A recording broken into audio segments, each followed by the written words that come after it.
역대하 9장까지는 솔로몬의 이야기였어요. 그래서 솔로몬이 죽고 난 이후에 이제 10장에 들어와서 그의 아들인 르호보암 때의 이야기가 펼쳐집니다. 1절에 보면 르호보암이 세겜에 가서 거기에서 온 이스라엘이 그를 왕으로 삼고자 하여서 세겜에 이르게 되죠. 세겜이란 곳은 우리가 예전에 보았던 여호수아 24장에 보면 여호수아가 마지막으로 고별 설교하기 위해서 세겜이란 곳으로 온 백성의 장로들과 그리고 백성을 모아서 거기에서 고별 설교했던 장소지요. 세겜이란 곳이 좀 중요한 장소였습니다. 지금 르호보암이 가서 왕으로 세움받기 위해서 이제 그곳으로 간 거죠. 그리고 또 세겜이란 곳은 기억을 더듬어 보시면 그 여호수아 24장에서 또 무슨 일이 있었는가 하면 요셉이 있죠. 요셉. 창세기에서 알았던 그 요셉. 요셉이 그 애굽에서 죽으면서 유언을 남기기를 자기를 그 애굽 땅에 묻지 말고 나중에 그 애굽을 나가게 되면 자기 뼈도 가나안 땅에다 묻어달라고 했었거든요. 근데 여호수아 24장에서 정복 전쟁을 다 마친 이후에 거기 세겜 땅에다가 요셉의 뼈를 장사하게 됩니다. 그러니까 세겜이 그런 곳이에요. 거기에 이제 르호보암이 가게 되는데 예전에 이제 다윗 때에는 헤브론에서 다윗이 이스라엘의 왕으로 세워졌죠. 그리고 솔로몬은 예루살렘에서 세워집니다. 그런데 이 르호보암은 세겜이라는 곳을 택했던 것 같아요. 세겜에 가서 하려고 했죠. 그런데 이제 그때 세겜으로 가게 되는데 2절에 보면 느밧의 아들 여로보암이 솔로몬 왕이 죽었다는 소식을 듣고 이제 다시 돌아오게 됩니다.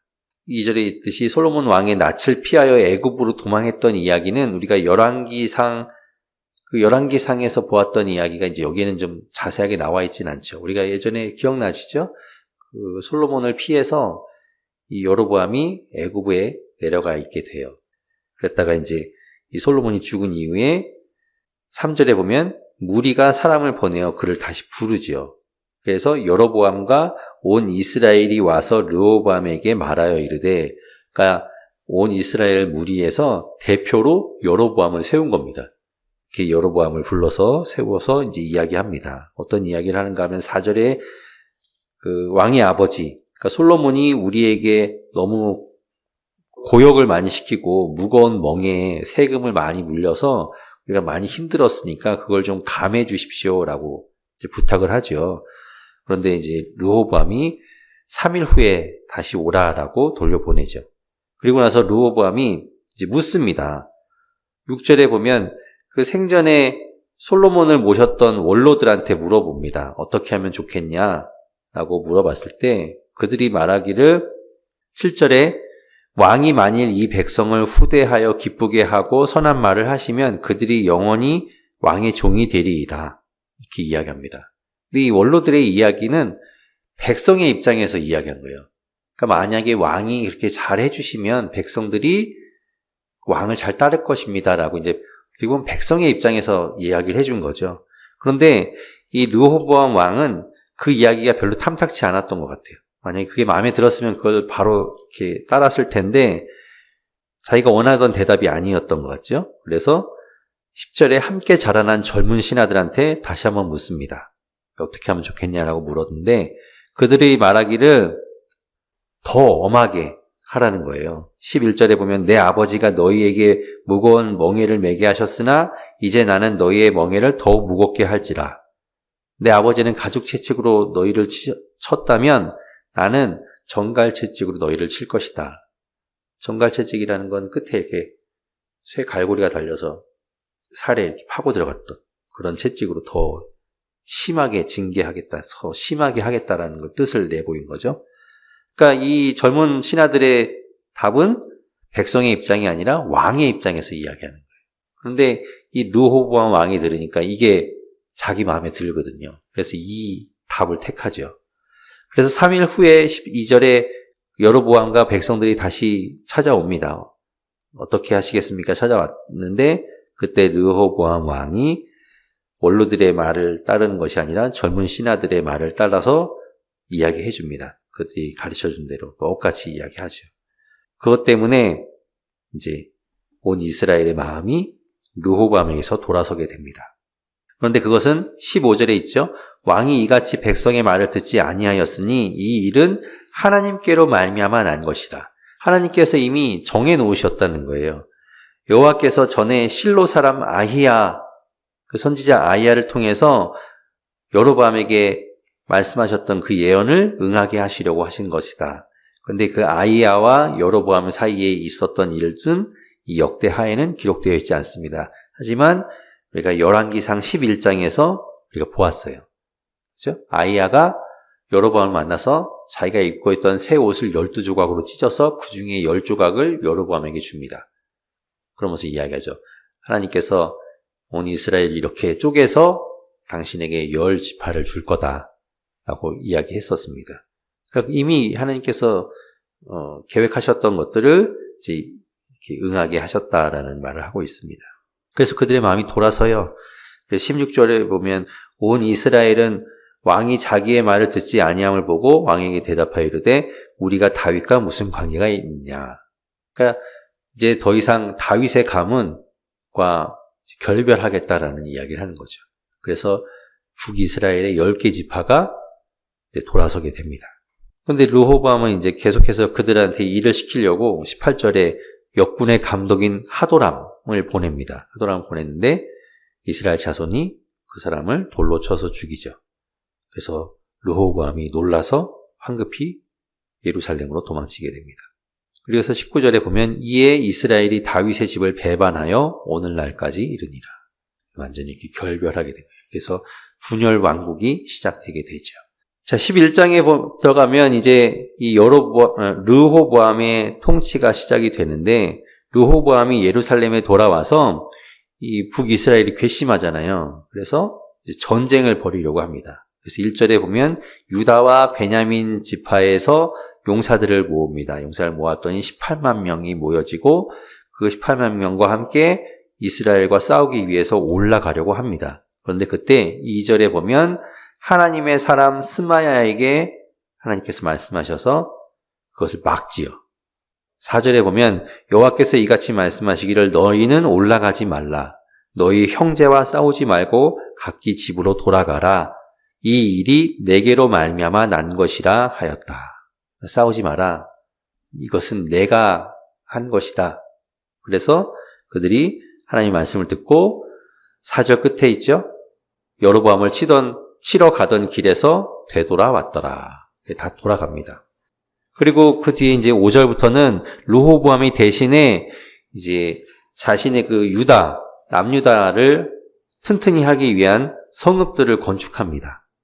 근데 이 성읍들이 북이스라엘과 싸우기 위해서 이렇게 성읍들을 만든 것이 아니라 이 나와 있는 도시들을 보게 되면 6절부터 나오죠. 베들레헴, 에담, 드고와 벳술, 소고 뭐 이런 도시들이 예루살렘 밑에 있는 도시들이에요. 예루살렘에서 보면 이 르호보암이 있는 예루살렘에서 보면 남쪽 그리고 이 남서쪽을 지키는 성읍들이거든요. 그 얘기는 뭔가 하면 애굽을 견제하는 거죠.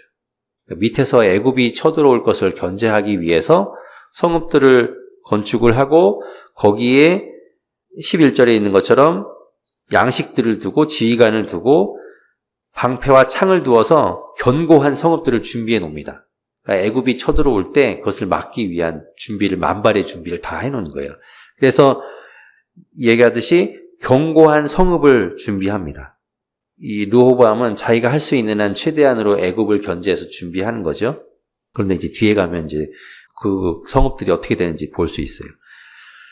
자, 그리고 이제 그렇게 애굽을 대비하고 있을 때 이제 북쪽에 있는 북이스라엘에서 13절에 온 이스라엘의 제사장들과 레위 사람들이 르호보암에게로 찾아옵니다. 돌아오는 거예요. 북이스라엘에 있던 제사장들과 레위 사람들이 남유다로 다 넘어오는 거죠. 하나님을 찾아서. 북이스라엘은 우리가 알듯이 여로보암이 베델과 단에다가 금송아지를 만들어 놓고 거기에 예배하라고 하고 자기가 마음대로 제사장을 막 세우지요. 그러니까 이 레위 사람들과 제사장들이 거기에선 더 이상 있을 수가 없는 거예요. 그래서 하나님을 예배하기 위해서 예루살렘에 있는 이 유다로 다 넘어오게 됩니다. 그 얘기가 이제 14절 중간부터 나오죠. 여로보암과 그의 아들들이 그들을 해임하여 여호와께 제사장의 직분을 행하지 못하게 하고 15절에 보면 여로보암이 여러 산당과 염소 우상과 자기가 만든 송아지 우상을 위하여 친히 제사장들을 세웁니다. 자기가 마음대로 막 제사장을 세운 거예요.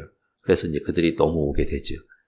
그런데 그들만 넘어온 것이 아니라 16절에 보면 그 사람들을 따라서 이스라엘의 하나님 여호와를 찾는 자들, 그러니까 하나님을 섬기려고 하는 사람들이 레위 사람들을 따라서 다 예루살렘에 모여들게 됩니다. 그러니까 북이스라엘 가운데도 하나님을 섬기고자 했던 사람들은 다 이렇게 피난을 온 거예요.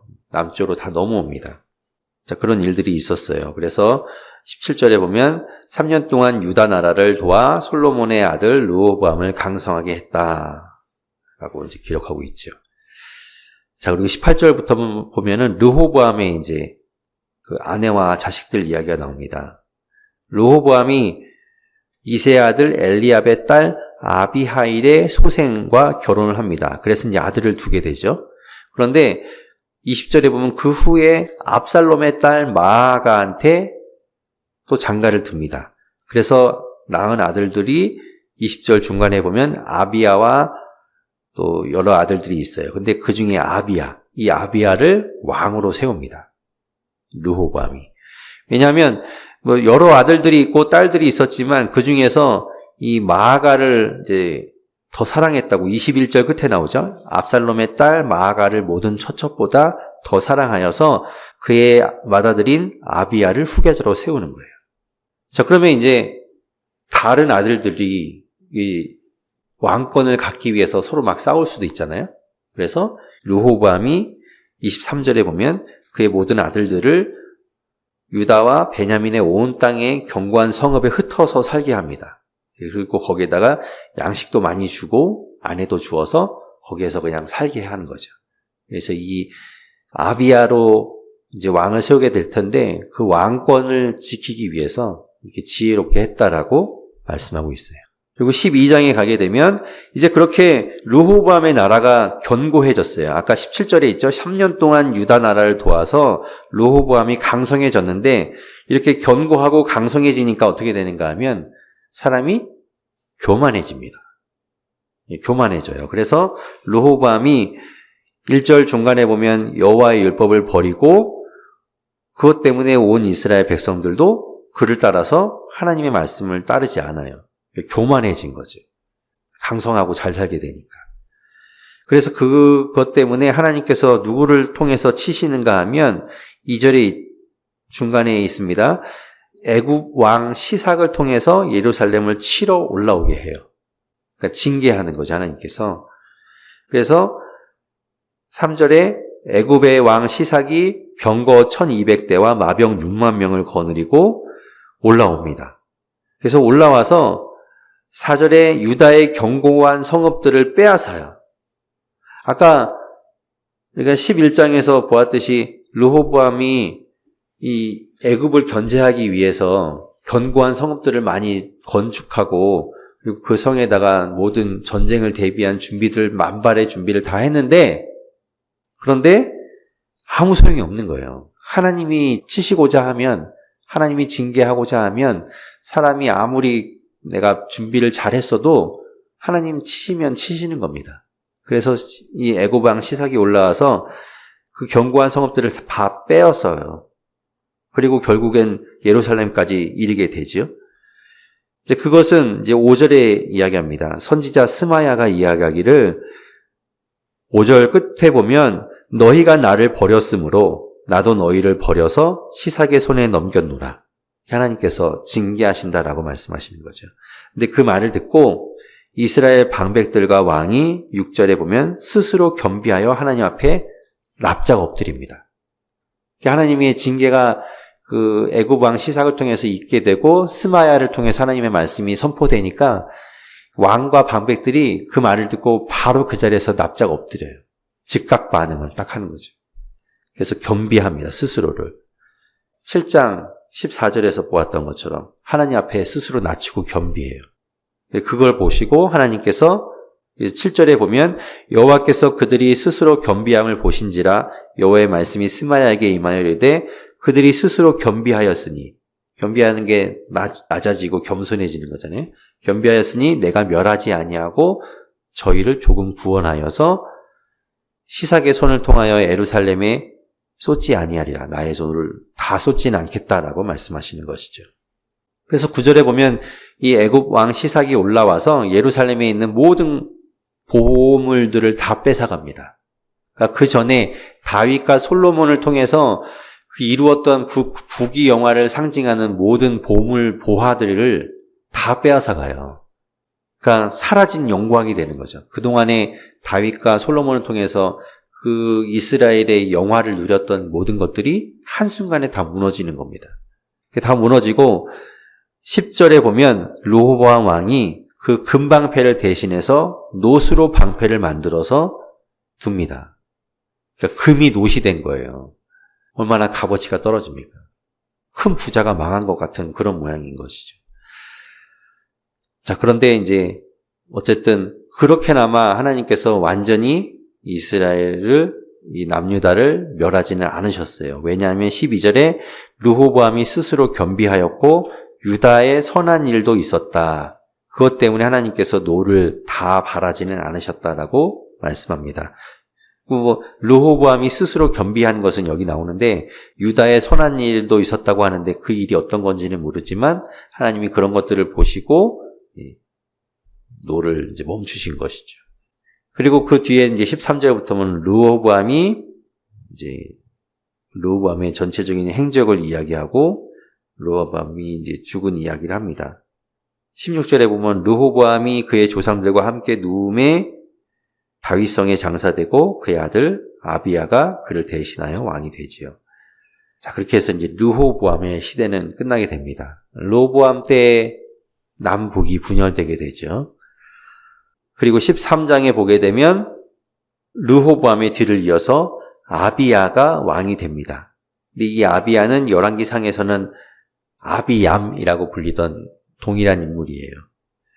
1절에 여로보암 왕 18째 해에 아비야가 유다의 왕이 되고 2절에 보면 예루살렘에서 3년 동안 다스리게 됩니다. 비교적 짧은 통치 기간을 가지고 있죠. 그리고 아비야가 여로보암, 이 북이스라엘과 싸우러 나갑니다. 3절에 아비야는 싸움에 용감한 군사 40만 명을 일으켜요. 그러니까 유다와 베냐민 중에서 40만 명의 군사를 동원해서 북이스라엘과 싸우기 위해서 나갑니다. 그런데 3절 중간에 보면 여로보암은 북이스라엘은 큰 용사 80만 명을 택하여서 이제 서로 대치하게 되죠. 40만 명 대 80만 명. 숫자적으로 따지면 월등히 북이스라엘이 유리한 상황이에요.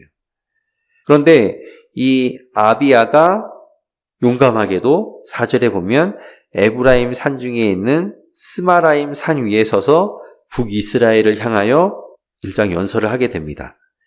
이 연설은 열왕기에는 기록되어 있지 않던 내용이에요. 보시면 뭐라고 얘기하는가 하면 4절부터 보면 이르되 여로보암과 이스라엘 무리들아 다 들으라. 5절이 중요한데 이스라엘 하나님 여호와께서 소금 언약으로 이스라엘 나라를 영원히 다윗과 그의 자손에게 주신 것을 너희가 알 것 아니냐. 하나님께서는 다윗과 언약을 세우셨다. 그래서 다윗의 자손들을 통해서 영원히 왕위를 세워갈 것을 하나님께서는 다윗과 약속을 하셨다. 그것을 뭐라고 얘기하는가 하면 소금 언약이라고 이야기해요. 소금 언약이라는 얘기는 소금의 특징이 있지 않습니까? 변하지 않게 하죠. 부패하지 않도록 하잖아요. 그리고 레위기 2장에 보면 그 소금을 제사의 제물에다가 넣게 됩니다. 그러니까 소금을 통해서 정결하게도 하고 변하지 않게도 하는 그런 역할을 하는 거죠. 그렇게 이제 소금 언약이라고 부르는 것은 그 언약이 변하지 않는 언약이라는, 견고한 언약이라는 걸 상징하는 거예요.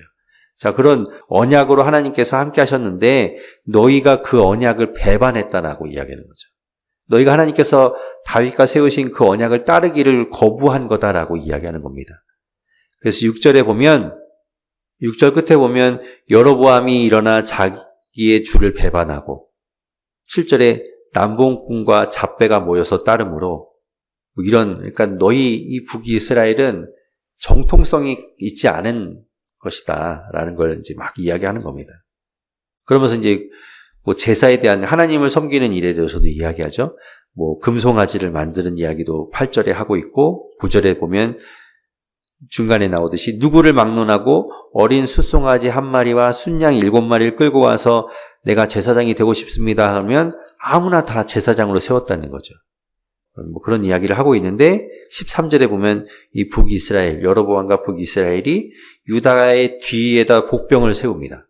그러니까 앞뒤에서 공격을 하려고 그 뒤로 복병을 보냅니다. 그래서 앞뒤에서 이제 진을 치고 있는 거예요. 이제 그러고 나서 이 유다 사람들이 보니까 14절에 뒤를 돌아보고 자기 앞뒤의 적병으로 말미암아 하나님께 부르짖게 되죠. 안 그래도 수적으로 열세인데 지금 앞뒤에 지금 포위당한 상태에 있기 때문에 이들이 하나님 앞에 부르짖습니다. 기도한 것이죠. 부르짖어서 기도하고 14절 끝에 보면 제사장들은 나팔을 붑니다. 그리고 15절에 유다 사람들이 그 나팔 소리에 맞춰서 소리를 지르매 그 소리를 지를 때 하나님이 일하시죠. 그래서 북이스라엘을 치십니다.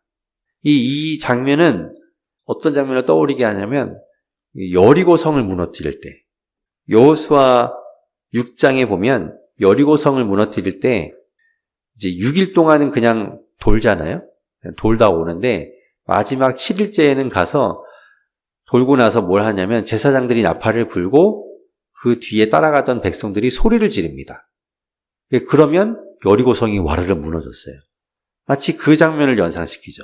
제사장들이 나팔을 불고 거기에 있는 백성들이 소리를 지르니 하나님께서 일하셔서 그 이스라엘을 다 무너뜨리신 거죠. 그 장면을 떠오르게 합니다. 그래서 그때 엎드러진 자가 17절 끝에 보면 50만 명이 거기에서 엎드러지게 됩니다.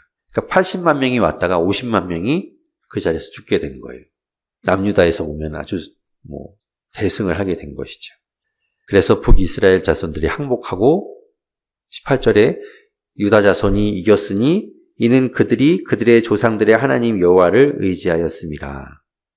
그리고 21절에 보면 아비야는 점점 강성하여 가고 이제 많은 아내를 거느리고 또 자녀를 많이 낳게 되죠. 그리고 아비야의 그 사적과 행위는 선지자 이도의 주석책에 기록되어 있다라고 말씀하고 있습니다. 그런데 이제 열왕기상에서는 아비야가 하나님 앞에 죄를 지은 이야기들을 좀 많이 다루고 있어요. 이 역대기의 특징이 이제 그런 잘못된 것들을 기록 안 하고 있죠. 그래서 이제 잘한 것들만 좀 부각시키다 보니까 이제 그런 것들은 뺐는데 열왕기상과 이렇게 겹쳐서 보게 되면 이 아비야도 잘못한 부분들이 있었다라는 걸 알 수 있죠. 1절에 보면 아비야의 뒤를 이어서 그 아들 아사가 왕이 되고 끝에 보면 그의 시대에 그의 땅이 10년 동안 평안하였다라고 기록하고 있죠. 그러니까 이 아사 왕은 16장에 보게 되면 16장 끝에 보면 41년을 통치하게 됩니다. 그러니까 전체 41년 중에 10년 동안은 여기 기록하기를 이제 평안했다라고 말씀하고 있는 것이죠.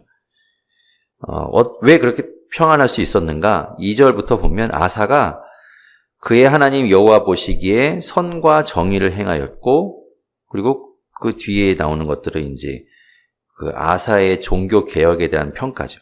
그러니까 이방 제단을 없애고 산당을 없애고 주상을 깨트리고 아세라 상을 찍고, 그리고 율법을 행하게 하고, 그 5절에 보면 모든 성읍에서 산당과 태양상을 없애버려서 그것 때문에 하나님께서 아사 왕에게 평안을 주셨다라는 거죠. 그러니까 전쟁이 없게 하셨다는 거예요. 그래서 6절에 보면 여호와께서 아사에게 평안을 주셨으므로 그 땅이 평안하여 여러 해 싸움이 없은지라. 그런데 생각해보면 우리 이 아사에 대한 기록이 열왕기상에도 기록되어 있었죠. 열왕기상에는 아사에 대한 기록이 되게 짧아요. 짧은데 열왕기상에는 뭐라고 말씀하는가 하면 우리 한번 앞으로 돌아가서 열왕기상 15장을 함께 좀 보겠습니다. 열왕기상 15장 9절부터 아사에 대해서 기록하고 있는데 그 중에 이제 16절을 한번 보겠습니다. 16절에 보면 뭐라고 기록하고 있네요. 같이 읽어볼까요? 시작. 아사와 이스라엘의 왕 바아사 사이에 일생 동안 전쟁이 있으니라. 예, 여기 열왕기상에는 뭐라고 기록하는가 하면 아사와 바아사 사이에 일생 동안 전쟁이 있었다라고 기록하고 있죠. 그런데 지금 이제 역대기로 오게 되면 역대하 14장에는 10년 동안 평안했고 전쟁이 없었다라고 말씀하고 있죠. 6절에 보면 여러 해 싸움이 없었다라고 말씀하고 있죠.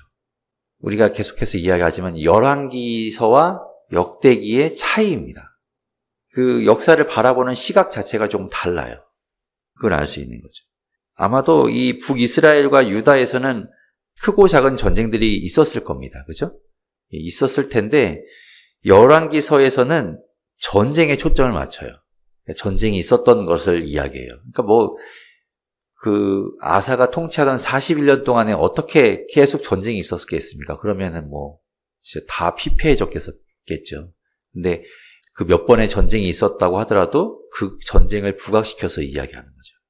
그런데 역대기에서는 그 전쟁이 중요한 것이 아니라 하나님께서 함께 하셔서 하나님 앞에 정직하게 행한 것 때문에 평안을 주신 것. 그것이 중요해서 이 평안을 강조하고 있는 거죠. 그게 이제 강조점이 다른 거예요. 그러니까 열왕기서에서는 전쟁이 있었다고 했는데 왜 역대기에는 전쟁이 없다고 하는가? 전쟁이 진짜 있고 없고 그것이 아니라 전쟁을 부각시켜서 이야기하는 것과 평화를 부각시켜서 이야기하는 것이 좀 다르다라는 걸 보시면 됩니다. 자, 그런 배경을 가지고 있었죠. 그래서 아사가 그 평안하던 때에 이제 유다의 여러 성읍들을 건축하고 8절에 보면 군대를 정비하죠. 그래서 큰 방패, 작은 사람들을 이렇게 준비합니다. 다 용사들을 준비해 놓죠. 그런데 이제 9절부터 보면 구스 사람 세라가 이제 이스라엘을 공격해 옵니다. 그래서 보면 9절에 군사 100만 명을 일으키고 병거 300대를 이끌고 마레사라는 곳에 이르게 됩니다. 그 아사의 군대가 합치면 몇 만입니까?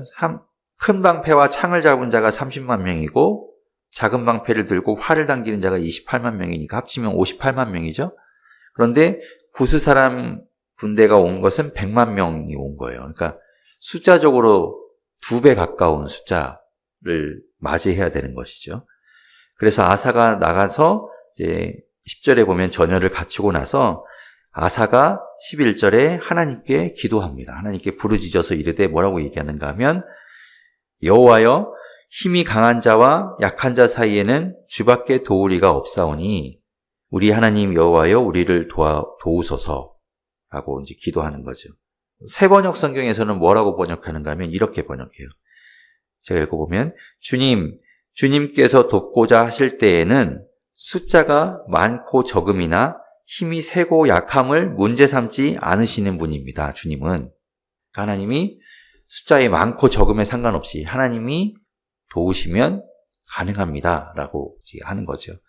그러면서 이제 11절 계속 이야기하기를 하나님을 의탁하고 저 많은 무리를 우리가 대항하기 위해서 왔습니다. 여호와여 주는 우리 하나님이시오니 원하건대 사람이 주를 이기지 못하게 하옵소서.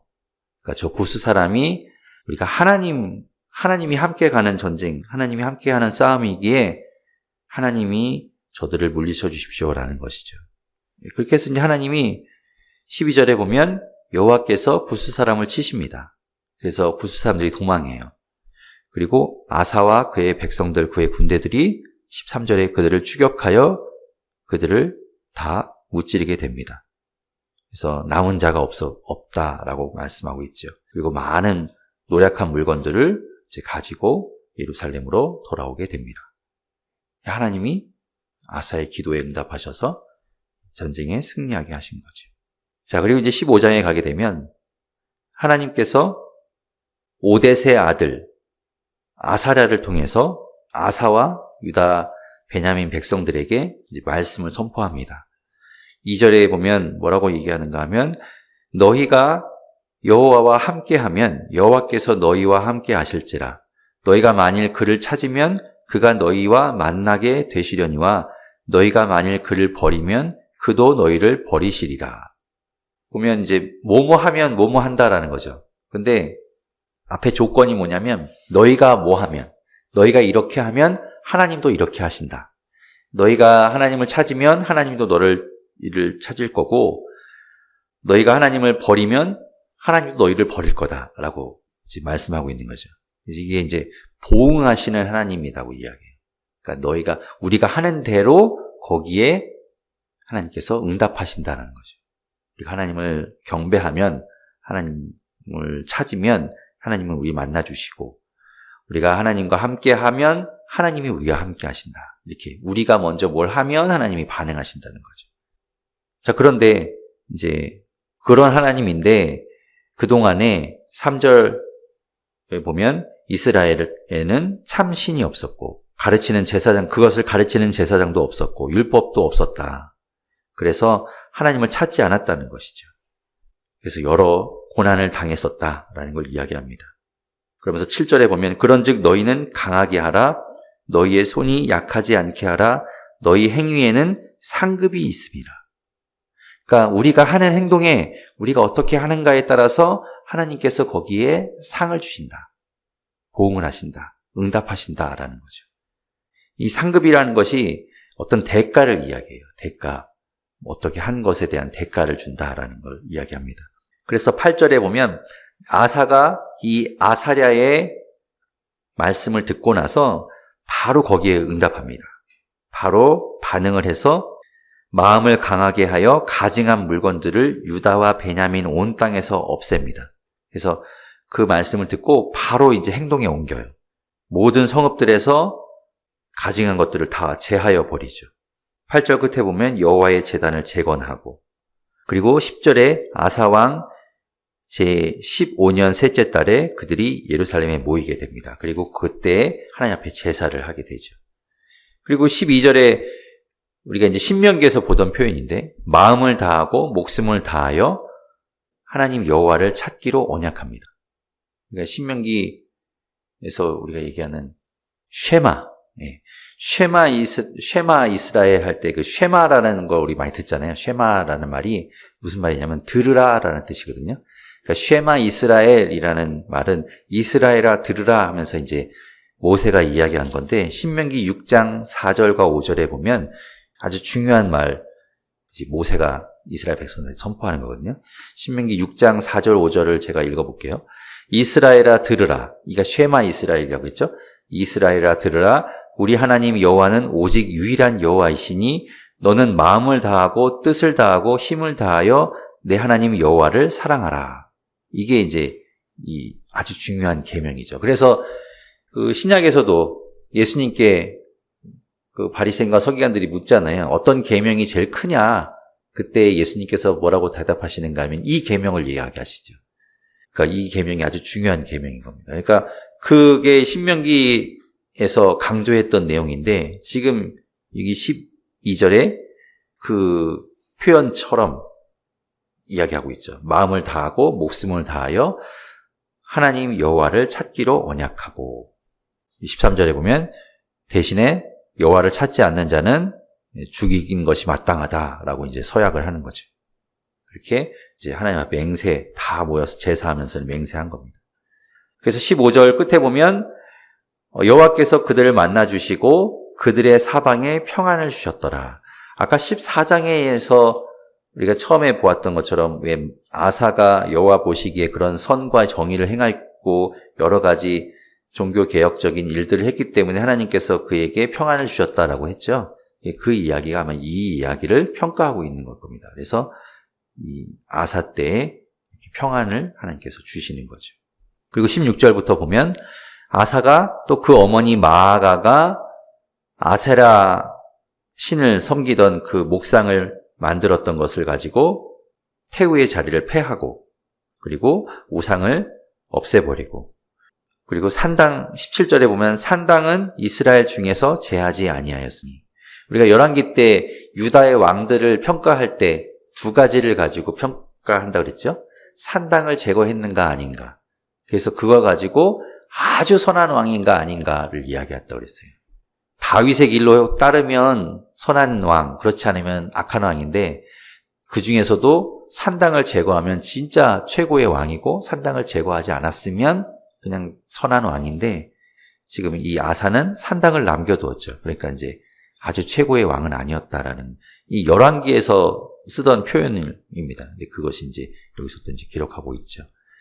그렇게 이제 아사가 하나님 보시기에 선한 일들을 행하였기 때문에 19절에 보면 아사왕 제35년까지 전쟁이 없었다라고 말씀하고 있습니다. 이거는 아까도 말씀드린 것처럼 전쟁이 진짜 아무것도 없는 때가 아니라 그만큼 평안을 주셨다는 걸 강조하고 있는 겁니다. 자, 그리고 이제 16장에 가게 되면 이제 이 북이스라엘 바하사 왕과 이제 큰 전쟁이 일어나게 됩니다. 1절에 아사왕 제36년에 이스라엘 왕 바하사가 유다를 치러 오게 됩니다. 그래서 이 예루살렘 턱 밑까지 오게 돼요. 거기 이제 라마라는 곳에다가 거기 요새를 이제 막 만드는 거죠. 라마를 건축하고 거기에서 이제 예루살렘을 공격하려고 준비를 하는 겁니다. 그래서 이 아사가 아까 그 구스 사람 세라가 쳐들어왔을 때는 하나님 앞에 기도하고 잘했잖아요. 그런데 이 참 유다 왕들이 뒤로 가면서 참 이상하게 변해서 그렇게 하나님 앞에 구했어야 되는데 2절에 보면 아사가 뭘 하는가 하면 자기가 가지고 있는 모든 은금들을 다 가져다가 다메섹에 사는 아람 왕 베나닷한테 보냅니다. 그래서 이 베나닷이 북이스라엘을 공격해 주기로 도와달라고 이야기하죠. 그러니까 하나님을 의지하지 않고 이웃 나라를 의지하는 거죠. 그래서 아람 왕 베나닷이 북이스라엘을 뒤에서 치는 거예요. 그러니까 뒤통수를 치는 거죠. 그래서 이 북이스라엘 왕 바하사가 그 라마 건축하던 것들을 포기하죠. 5절에 보면 바하사가 듣고 라마 건축하는 일을 포기하고 그 공사를 그친지라. 그리고 되돌아갑니다. 그래서 6절에 보면 아사 왕이 그 라마에 그 건축하다가 멈춰진 것들을 가져다가 게바와 미스바를 건축하죠. 그런데 이제 그렇게 보면 어떻게 보면 이제 승리한 것처럼 보이지만 7절에 선견자 하나니가 아사에게 와서 이야기합니다. 뭐라고 얘기하는가? 왕이 아람 왕을 의지하고 왕의 하나님 여호와를 의지하지 아니하였으므로 아람 왕의 군대가 왕의 손에서 벗어났나이다. 아사 왕의 잘못을 질책하는 거죠. 왜 하나님을 의지하지 않고 이 아람 군대를 의지했냐. 그러면서 8절에 그 14장에 있었던 일을 이야기합니다. 구스 사람, 그리고 룹 사람 앞에 나오지 않았지만 어쨌든 구스 사람이 쳐들어왔을 때 그때 100만 군대가 왔었고 그게 군대가 크고 말과 병거가 심히 많았음에도 불구하고 왕이 여호와를 의지하였으므로 여호와께서 왕의 손에 넘기셔서 승리하게 하셨다. 그런데 왜 이제 와서 하나님을 의지하지 않고 다른 나라를 의지하냐라고 질책하는 거죠. 그러면서 9절에 이야기하죠. 여호와의 눈은 온 땅을 두루 감찰하사 전심으로 자기에게 향하는 자들을 위하여 능력을 베푸시나니 왕이 망령되이 행하였은즉 이후부터는 왕에게 전쟁이 있으리다. 이때부터는 전쟁이 그치지 않았던 것 같아요. 계속해서 이제 전쟁의 소용돌이에 휘말리게 된 것이죠. 그런데 이 아까 15장에서 1절에 아사랴가 아사에게 이때도 좋은 말 한 게 아니에요. 어떻게 보면 질책했잖아요. 너희가 하나님을 찾으면 하나님이 만나실 거고 너희가 하나님을 버려서 이런 고난을 받는 거다라고 막 했을 때는 그때는 바로 실행에 옮겼어요. 하나님 말씀대로. 그런데 여기서는 아사가 어떻게 변했는가? 이 하나니가 이야기를 하니까 10절에 아사가 노하여서 이 하나니 선견자를 옥에 가두어 버립니다. 듣기 싫다 그러면서 가두어 버리죠. 그와 더불어 10절 끝에 보면 백성 중에서 몇 사람을 학대하였더라. 아마도 그 왕에게 바른 말을 했던 사람들을 처단했던 것 같아요. 그러니까 아사가 이렇게 변한 거죠. 마음이 변해버렸어요. 하나님을 따르지 않고 하나님 말씀 들으려고 하지 않는 거죠. 귀를 닫아버린 겁니다. 12절에 보면 아사가 왕이 된 지 39년에 그의 발에 병이 들어서 매우 위독해집니다. 그러니까 하나님을 따르지 않는 것 때문에 하나님께서 발에 병이 들게 해요. 그런데 그 병이 들었을 때 여호와께 구하지 않고 또 의원들에게만 의지합니다. 이 아사가 이런 잘못을 또 한 거죠. 하나님을 의지하지 않아요. 하나님 이제 거의 듣지도 않고 하나님을 의지하지 않는 모습을 보이죠. 그래서 13절에 왕위에 있은 지 41년 후에 죽게 됩니다. 그러니까 39년에 발에 병이 들고 41년에 죽게 돼요. 그래서 그의 조상들과 함께 다윗성에 장사되게 됩니다. 그게 아사의 일생이에요. 처음에는 참 잘했는데 뒤에는 하나님을 떠나서 말로가 좋지 않았던 아사였죠. 17장 1절에 보면 스스로 강하게 하여 이스라엘을 방어하되, 이제 북이스라엘과 대치 상태이기 때문에 북이스라엘을 방어하기 위한 준비들을 하지요. 그래서 2절에 보면 유다가 모든 견고한 성읍에 군대를 주둔시키고 또 유다 땅과 그의 아버지 아사가 정복한 에브라임 성읍들에 영문을 두었더라. 이 영문이라는 것은 수비대를 이야기해요. 그러니까 수비대, 이제 북이스라엘과 대치되어 있는 그곳에 국경지대에 수비대를 배치를 한 거죠. 근데 여기 보시면 이제 그 아버지 아사 때에 어떤 일이 있었는가 하면 그 남유다뿐만 아니라 거의 2절 중간에 있듯이 그의 아버지 아사가 정복한 에브라임 성읍들을 이야기하거든요. 그 에브라임 성읍은 원래 북이스라엘 땅이었습니다. 근데 거기에 에브라임 성읍 중에서 몇 개를 이제 아사가 정복을 한 거죠. 그래서 이제 국경이 이렇게 좀 변했던 겁니다. 그래서 이걸 이제 기억하고 계셔야 돼요. 에브라임이라고 하면 원래는 북이스라엘인데 그 에브라임 중에서 일부가 지금 남유다에 속하게 된 겁니다. 그런데 이제 이 여호사밧이 하나님 보시기에 바르게 행했죠. 3절에 보면 3절 중간에 다윗의 처음 길로 행하였다라고 되어 있죠. 계속해서 말씀드리지만 남유다 왕의 선한 왕인가 악한 왕인가는 다윗의 길로 행했는가 아닌가로 판단이 되는데 이 여호사밧 왕은 다윗의 처음 길로 행했다. 그러니 선한 왕일까요? 악한 왕일까요? 선한 왕이 되는 거죠. 선한 왕인 겁니다. 그리고 또 하나, 그 중에서도 정말 선한 왕, 하나님 보시기에 합당한 왕은 어떤 왕인가? 산당을 제거했는가 아닌가 거든요. 그런데 보십시오. 이제 이 여호사밧 왕은 다윗의 처음 길로 3절에 행했다라고 말씀하고 있고, 그리고 6절에 보면 그가 전심으로 여호와의 길을 걸어 산당들과 아세라 목상들도 유다에서 제거하였더라 라고 되어 있습니다. 산당 제거했죠? 그러면 어떤 왕입니까? 하나님 보시기에 아주 좋은 왕인 거예요.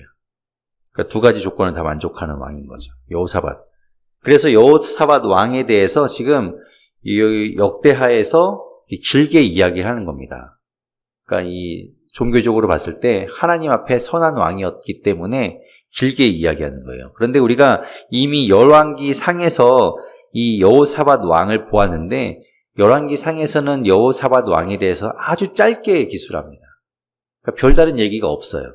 그런데 역대기에서는 여호사밧 왕에 대해서 좋게 평가를 하는 거죠. 하나님 보시기에 선한 왕이었기 때문에. 그러면 여호사밧 왕이 무엇을 했는가? 이제 7절부터 보면 여호사밧 왕이 무엇을 하는가 하면 전국 각지에 사람들을 보내서 율법 교육을 시킵니다. 일반인들이 이제 율법을 잘 몰라서 지키지 못했던 부분들도 있고 하니까 하나님의 말씀을 가르치는 거예요.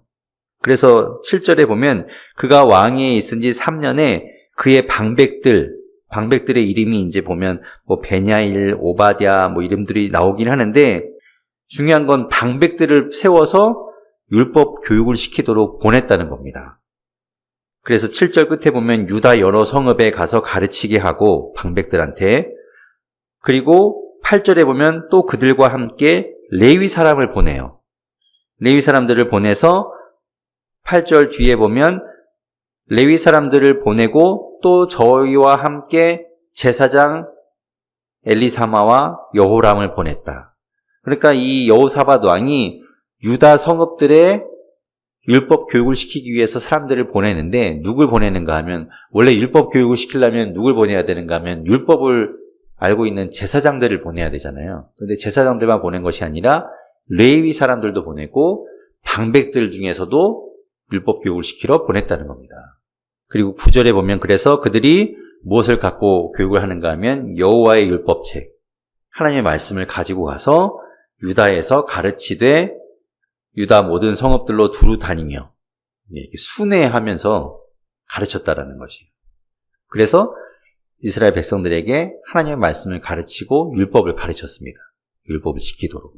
그러니까 하나님 보시기에 너무 잘한 거죠. 하나님 말씀을 가르친 거니까. 그래서 그것 때문에 이 10절부터 보면 여호사밧 때에 하나님께서 여호사밧을 강하게 만들어 주십니다. 그래서 10절에 보면 여호와께서 유다 사방의 모든 나라, 그 옆에 있는 주변국들에게 두려움을 주세요.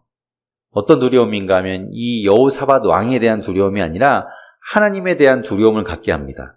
그래서 그 두려움 때문에 여호사밧을 쳐들어오지 못해요. 그래서 싸움이 있지 않았습니다. 그래서 태평하게 평안한 시대를 보내게 되죠. 그뿐만 아니라 11절에 보면 그 주변 국가들 중에서 블레셋 사람들이 이 여호사밧에게 조공을 바쳐요. 그리고 중간에 보면 아라비아 사람들도 짐승들을 가지고 와서 바칩니다. 그래서 12절에 보면 여호사밧이 점점 강대하여지고 유다의 견고한 요새와 국고성을 건축하고 점점 많은 군사와 경제적 부를 누리게 되는 겁니다. 13절에 보면 13절 끝에 보면 용맹스러운 군사를 많이 두었다라고 되어 있습니다. 그래서 보면 14절에 천부장 중에 아드나가 30만 명을 거느립니다. 그리고 15절에 보면 여호하난이 28만 명, 16절에 보면 아마시아가 20만 명, 17절에 엘리아다가 20만 명, 18절에 여호사밧 왕하고 이름이 똑같죠? 여호사밧이 18만 명을 거느립니다. 그래서 전체 군사의 숫자를 쭉 따져보면 116만 명이 돼요. 그러니까 100만 대군을 가지고 있었던 거예요. 굉장히 이 어마어마한 군사력을 보유하게 된 것이죠. 그렇게 해서 이제 주변 국가들이 넘보지 못하는 그런 나라가 됩니다. 그 모든 것이 어떤가? 하나님 앞에서 여호사밧이 이 하나님 보시기에 바르게 했기 때문에 하나님께서 함께 해주신 결과인 것이죠. 자, 그런데 이 18장에 가면 여호사밧이 1절에 부귀와 영광을 크게 떨칩니다. 그런데 이 여호사밧이 잘못해요. 무슨 잘못을 하는가 하면 북이스라엘의 아합 가문과 혼인을 합니다. 그래서 인척 관계를 맺어요. 그런데 이게 여호사밧이 참 큰 실수를 하는 거죠. 물론 이제 뭐 화합하고 화해하는 거 그런 뭐 뜻으로 했겠지만 어쨌든 그것을 통해서 이 뒤에 후대에 가면 엄청난 피해 바람이 불게 됩니다. 그러니까 이 아합 가문의 그 악한 피가 이제 이 유다 가문에 들어오게 되면서 안 좋은 일들이 막 일어나게 되는 거죠. 그 대표적인 게 이제 뒤에 가면 이제 있는 아달랴가 막 왕이 되면서 그 왕족들을 다 죽이잖아요. 그 실마리가 바로 이 여호사밧이 제공하게 된 겁니다. 그래서 이제 혼인을 하게 되고 2절에 보면 2년 후에 그가 사마리아에 있는 아합 왕한테 가게 됩니다. 그래서 그 아합 왕을 만나러 갔는데 그 아합 왕이 무슨 얘기를 하냐면 2절 끝에 보면 우리 함께 가서 길르앗 라못을 치자라고 말해요. 그래서 길르앗 라못 치기를 권하였더라라고 되어 있습니다. 여기서 권하다라는 이 말은 나쁜 길로 유혹한다, 나쁜 길로 꿰다라는 말이. 그러니까 이 아합 왕이 여호사밧을 나쁜 길로 꼬시고 있다라는 걸 나타내고 있는 거죠. 그래서 여호사밧 왕이 아합 왕과 함께 가기로 합니다. 그런데 대신에 이제 물어보죠. 선지자들에게 이제 물어보자. 갈지 말지에 대해서 답을 듣자라고 이야기하죠. 그래서 이제 5절에 보면 이 이스라엘 왕이 선지자 400명을 모으고 그들한테 물어봅니다. 그랬는데 이 400명이 전부 다 뭐라고 말하는가 하면 가라. 하나님께서 승리를 주실 것이다. 라고 이제 이야기해요. 그런데 여호사밧 왕이 보니까 진짜 하나님의 선지자가 아닌 것 같거든요. 그래서 6절에 보면 여호와의 선지자가 여기 있지 아니하니까 라고 말하면서 이제 참 선지자를 구합니다. 그때 이제 7절에 보면 이 이스라엘 왕이 말하죠. 이물라의 아들 미가야라는 선지자가 한 사람이 있다. 근데 그 선지자는 항상 좋은 이야기는 안 하고 나쁜 이야기만 한다. 그랬더니 이제 여호사밧 왕이 그런 말씀 마십시오라고 하면서 이제 그 이물라의 아들 미가야를 데려오게 합니다. 그래서 이제 기다려요. 기다리는데 10절에 그 400명의 선지자 중에서 그나아나의 아들 시드기야가 철로 뿔들을 만들어 가지고 와서 그것으로 이제 이야기하죠. 10절 끝에 보면 왕이 이것들로 아람 사람을 찔러 진멸하리라. 이렇게 이제 그 뿔을 보여주면서 이걸로 이제 승리할 거다. 그렇게 막 이야기합니다. 그래서 이제 미가야가 이제 도착을 하게 돼요. 도착을 하게 되는데 12절에 보면 미가야를 부르러 간 사자가 미가야한테 말하기를 이렇게 이야기합니다. 중간에 보면 하나같이 왕에게 좋게 말한다. 선지자들이 400명이나 되는 선지자들이 있는데 그들이 하나같이 왕에게 좋게 말하니 당신도 그렇게 말해라 라고 이야기해줘요. 그러니 여기서 보면 그 400명이 가짜 선지자라는 것이 딱 드러나죠. 하나같이 왕에게 좋게 말했다라고 이야기해요. 하나님의 말씀을 선포한 것이 아니라 왕에게 그냥 좋게 왕의 비위를 맞춰준 겁니다. 그러니까 가짜라는 것을 이야기하는 것이죠. 그런데 이제 미가야는 그렇게 할 수 없다라고 이야기해요. 하나님의 말씀을 나는 온전히 전하겠다라고 말하는 거죠. 그래서 이제 14절에 왕 앞에 이르게 됩니다. 그래서 이스라엘 왕이 이 미가야에게 물어봅니다. 우리가 길르앗 라못으로 싸우러 가랴 말랴 이렇게 물었을 때 미가야가 이제 조롱하듯이 이야기하죠. 올라가십시오. 하면 승리할 겁니다. 하나님이 당신의 손에 넘겼을 겁니다. 이렇게 이야기해요. 그러니까 왕이 듣고서 똑바로 말해라, 바른 말해라 했더니 이제 그가 진실을 이야기하죠. 16절부터 이야기합니다. 온 이스라엘이 목자 없는 양같이 산에 흩어졌다. 이야기는 목자가 없는 양처럼 이 아합 왕이 죽을 것이다라는 걸 보여주는 거예요. 그렇게 될 것이다, 이스라엘이. 그래서 다 흩어지게 될 것이다라는 걸 이야기하죠. 그리고 그 뒤에는 이제 하나님께서 거짓말하는 영을 보내서 왕에게 그렇게 왕을 속여서 가게 하도록 만들었다라는 걸 이야기합니다.